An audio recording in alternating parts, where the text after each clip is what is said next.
বাংলাদেশে বৈষম্যের কোনো শেষ নাই, আর আমরা কোনোদিন চেষ্টাও করি নাই অ্যাকচুয়ালি এই সমাজে এই বৈষম্যগুলো কমানোর জন্য। কিশোর অপরাধের প্রবণতা দিন দিন বেড়ে যাচ্ছে, মাদকের অপব্যবহার দিন দিন বেড়ে যাচ্ছে। আমি চাই যে আমাদের দেশ দারিদ্র থেকে একটা সম্পদশালী দেশে পরিণত হোক। আমি চাই আমাদের একটা বিশৃঙ্খল সমাজ থেকে আমরা একটা শৃঙ্খল বা শৃঙ্খলাবদ্ধ সমাজে আমরা পরিণত হই। আমি চাই যে আমাদের আজকাল যেই এক ধরনের পারস্পরিক অবিশ্বাস শত্রুতাপূর্ণ একটা সমাজ থেকে আমরা একটা বন্ধুত্বপূর্ণ সমাজে পরিণত করি নিজের সমাজকে। আমরা চাই যে একটা সহিংস সমাজ থেকে একটা অহিংস বা স্থিতিশীল বা শৃঙ্খলাপূর্ণ একটা সমাজে পরিণত করতে চাই। এগুলি হলো আমাদের সাধারণ চাওয়া।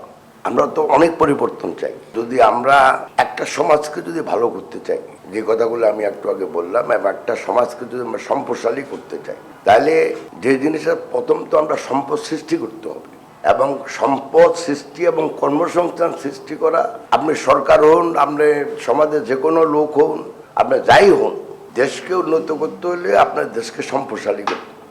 সম্পদশালী করার মানেটা হলো দেশে কর্মসংস্থান সৃষ্টি করতে হবে।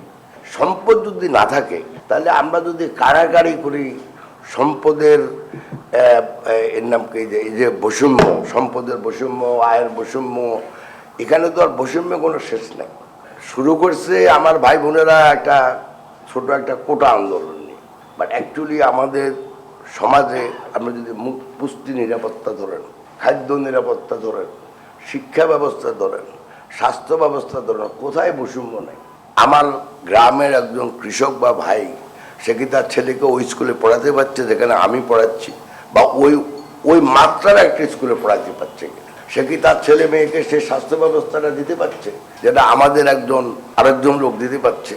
তো এখানে বাংলাদেশে বৈষম্যের কোনো শেষ নাই, আর আমরা কোনোদিন চেষ্টাও করি নাই অ্যাকচুয়ালি এই সমাজে এই বৈষম্যগুলো কমানোর জন্য।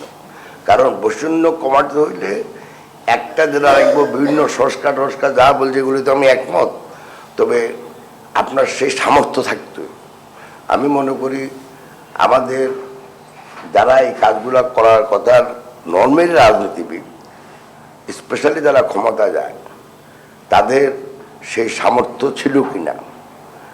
শক্তি বা সামর্থ্য অত্যন্ত জরুরি আশা আকাঙ্ক্ষা পূরণের জন্য, দাবি দাওয়া পূরণের জন্য।